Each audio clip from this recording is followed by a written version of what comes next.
Assalamualaikum warahmatullahi wabarakatuh. Alhamdulillahilladzi hadana li hadza wa ma kunna linahtadiya laula an hadanallah.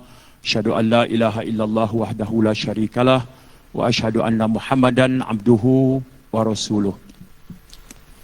Allah Ta'ala berfirman dalam Al-Quranul Karim, wa anna hadza siratim mustaqima fattabi'uhu wa la tattabi'us subul fatafarraqu bikum an sabilihi zalikum wassakum bihi la'allakum tattaqun. Sadaqallahul azim. Maksudnya, dan inilah jalanku, jalan yang lurus, maka hendaklah kamu ikut jalanku ini. Jangan kamu ikuti jalan-jalan yang lain, kerana mengikut jalan-jalan yang lain itu mencerai-beraikan kamu dari jalanku.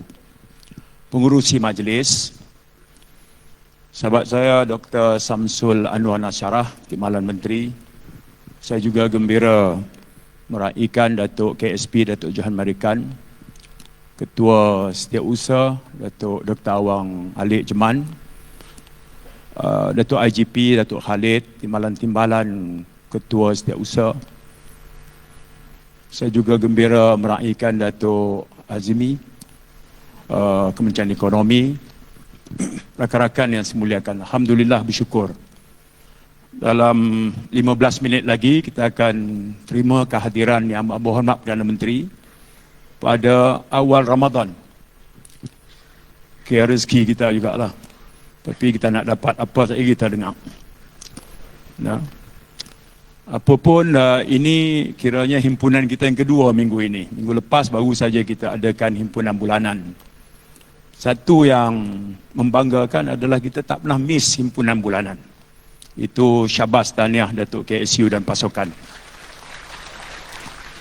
Dan bila himpunan bulanan, Datuk KSU dia akan pilih berucap dengan sangat ringkas. Ya. Kecuali minggu lepas dia terikut-ikut dengan Datuk Suhaili, dia cengeng sikitlah. Itu. Okey. Tapi marahnya tu bersebab. Ya. Dia ingatkan kita bahawa kena ada sikap cermat dan berhati-hati, terutama kalau membekalkan data, ya, kepada atasan kita.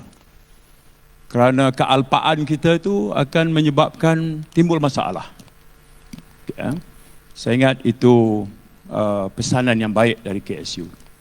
Saya dan Datuk Dr. Samsul Anwar Nasarah, saya selalu ulangi, kami bertuah berada dalam satu kementerian yang semangat kerja berpasukan di kalangan pegawai itu sangat baik, dan itu sangat membantu tugasan kami. Kerana ucapan ini ucapan yang disusun sebenarnya formatnya oleh pejabat Perdana Menteri sendiri. Dia mesti dimulai dengan Menteri Bucap juga. Jadi kerana hari ini Ramadan yang pertama, adalah lebih afdal saya mengambil sedikit, walaupun sejak lagi kita akan dengar tazkirah daripada Mufti Wilayah. Kita dengar tazkirah menteri dulu. Saudara yang saya hormati sekalian, ada 3 amalan yang Nabi tingkatkan setiap kali Ramadan. Yang pertama, Nabi banyak baca Quran. Setiap malam, Jibril akan temankan Nabi untuk semak bacaan atau murajaah bacaan. Setiap malam. Itu menjadikan Nabi mengisi Ramadan dengan disiplin membaca Al-Quran dengan lebih banyak. Itu yang pertama. Yang kedua, kerana Ramadan sajalah yang kita ni bangun bersahur. Bangun bersahur. Pukul 4, pukul 5 tu. Sebelum tu bangun juga, tapi tengok Manchester United lawan Liverpool. Bangun juga. Okay, contohlah kan. Tapi kali ini memang bangun untuk Ramadan, untuk sahur. Jadi, bangun sahur ni, Nabi akan banyakkan qiyamul lail. Yang tu yang kedua. Dan yang ketiga, Nabi banyak bersedekah. Perkara yang kita ingatkan ini Mudah-mudahan berbekas buat kita. Ya. Sejak lagi Sahibus Samahah Mufti Syekh Fawaz ada di Dewan dah. Untuk saya, kalau berucap depan Mufti, jangan tengok dia. Kalau tengok dia, gemuruh. Dia kata tara tu ya ke atas kirah menteri, jadi jangan tengok. Ya, saya dengan Fawaz ni pangkat adik ya. Saya lebih akrab dengan almarhum ayahanda dia, yang sangat saya hormati, Fadil, Tuan Guru Ustaz Fadil Noor. Ya. Yang sangat akrab bukan saya dengan kami, tetapi juga dengan Datuk Sri Anwar Ibrahim. Saya masih ingat waktu beliau menjadi Presiden Parti Islam, Datuk Sri Anwar masa itu timbalan Perdana Menteri dan Menteri Pelajaran, Menteri Kewangan. Jatuh kuda. Datuk Sri Anwar masa itu sukan dia adalah berkuda. Dia jatuh kuda. Dia dibawa ke hospital dan dipakaikan ni collar support ni. Okey. Jadi Ustaz Fadil Noor kata, Saifuddin, boleh atok tak? Nak pergi mana Ustaz? Anda nak pergi melawat Datuk Sri Anwar. Dia Presiden Parti Islam. Kawan ni timbalan Presiden UMNO. Dia pergi ziarah. Kemudian ada dua dialog yang saya akan ingat. Sebab saya temankan dia waktu itu. Yang pertama dia kata, Datuk Sri Anwar, kita ni beza parti dah bertempur. Tapi hari ini kamu sakit. Saya datang untuk ziarah. Ya. Dia tak ubah macam Salahuddin Al-Ayyubi berperang dengan Richard the Lionheart. Satu hari Salahuddin dapat khabar Richard sakit dan tak jadi perang.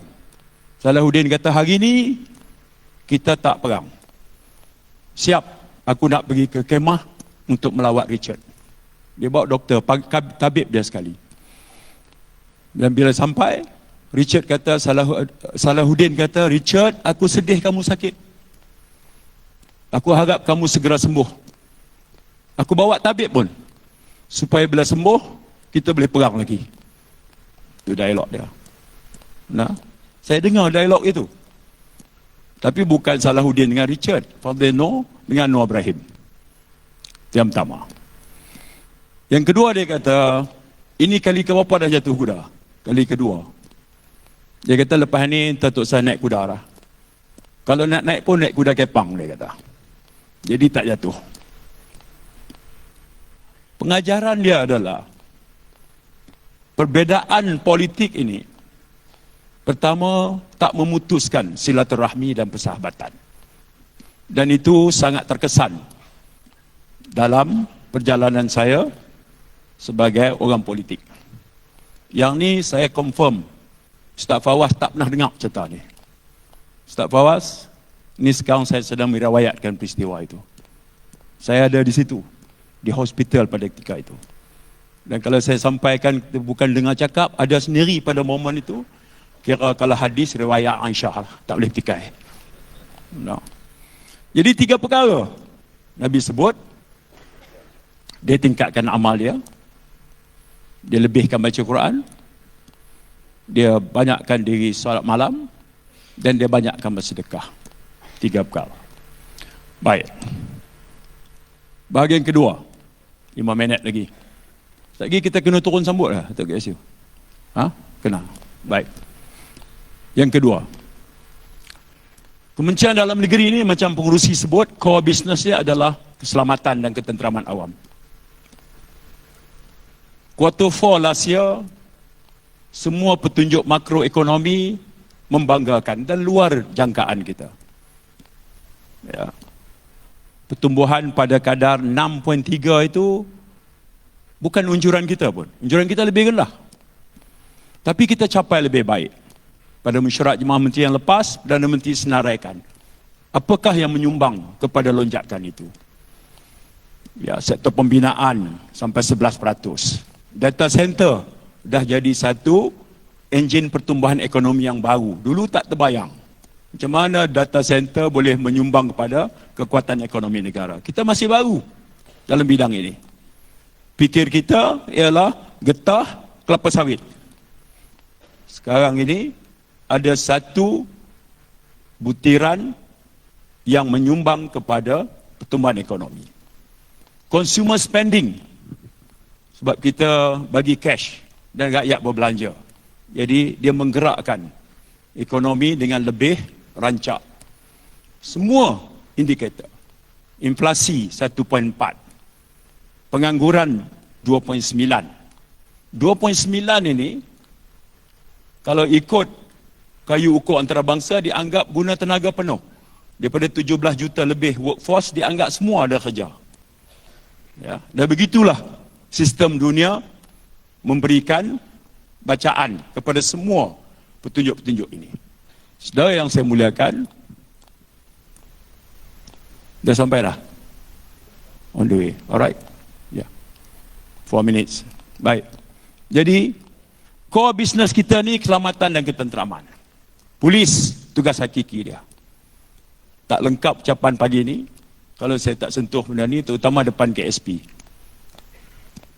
Quarters kami ni 76,704. 62,000 boleh pakai. Nah, 14,000 lagi itu dhaif. Datuk Johan cuma bagi kami 100 juta je setahun. Tak padan, itu yang pertama. Nak bagi polis kerja lagi kuat, logistik terutama kenderaan juga kena hebat. Lah ni kenderaan kami yang melebihi usia tu jauh lebih tinggi. 80% berbanding 20% kenderaan yang usia muda, elok lagi boleh guna. Saya boleh pilih tajuk lain. Tapi pasal hari ni Datuk Johan ada, menjelang kita nak buat bajet pula ni, kita tak usah berkelahi lah bab ni Datuk Johan. Kira apa saja yang kami angkat tu bagi keutamaan ya lah. Boleh macam tu lah. Yang tu saya nak sebut lah. Kita kami minta bajet lain. Quarters. Tak mungkin dengan kalau kita abaikan aspek kebajikan anggota polis ni kan, kita nak harap dia berkhidmat dengan lebih depa khidmat dedikasi ni kita tak tikai. Tapi kalau balik rumah dengan keadaan yang begitu, kita sendiri pun boleh bayangkan. Begitu juga dengan logistik kenderaan. Kenderaan operasi misalnya, mereka tak boleh untuk kita kompromi dari segi itu. Datuk Johan dah banyak bantu. Macam-macam cara saya kena terima hakikat. Misalnya tahun lepas saya dengan Tan Sri Ayub bawa pergi Pulau Pol. Datuk Johan. Datuk Ayub pun. Kemudian tak ada dalam jadual, sepatutnya terus ke Dewan, berucap dengan kadet inspektor, dengan pelatih inspektor. Tapi dia bawa saya pergi ke quarters dulu. Ada 4 tingkat. Tingkat bawah tak boleh duduk sebab banjir. Tingkat atas juga tak boleh duduk sebab bocor. Jadi tinggal tingkat 2 dan tingkat 3.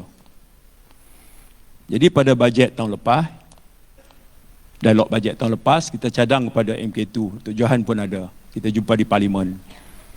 Kita kata kalau kaedah kita bagi diskaun trafik, untuk tahun lepas saja, sejumlah peruntukannya, kutipan yang kita dapat, sudi apa kiranya, agih sikit daripada itu untuk kita baiki. So, KSU dah bagi tahu yang tu MOF bagi keutamaan. Saya tak tahu berapa jumlah. Tapi kalau ada, insya-Allah Pulau Pol antara keutamaan kita. Kerana itu saya pergi janji hari itu dengan Tan Sri Ayub dan juga pasukan pelatih kita, inspektor.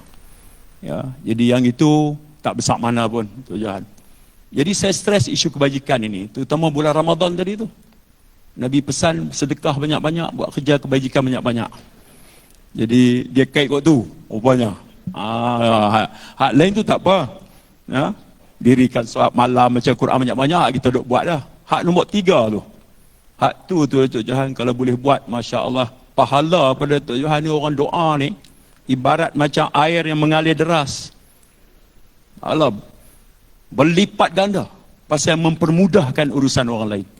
Bila mempermudahkan urusan orang lain ni, Allah Ta'ala akan memudahkan urusan Datuk Johan secara tak disangka-sangka. Wa man yattaqillaha yaj'al lahu makhraja. Dalam keadaan tak jangka-jangka. Teratulah ha? Baik. Jadi saya pasal duk isi bukan ada poin apa-apa hari ni. Pasal KSU kata Datuk, PMO kata kena berucap juga. Jadi beginilah caranya. Cara tak bersedia apa-apa. Saya tadi sebut yang pertama, Tazkirah Ramadan 3 perkara. keutamaan. Ustaz Fawaz lah, betul lah. Kak Fawaz angguk berslow macam tak putus habis lah. Yang kedua, saya kata tadi, core business kita adalah keselamatan dan aspek kebajikan anggota adalah keutamaan kita. Saudara, kita sudah pun menerima ketibaan Yang Amat Berhormat Perdana Menteri. Saya akhiri. Assalamualaikum warahmatullahi wabarakatuh.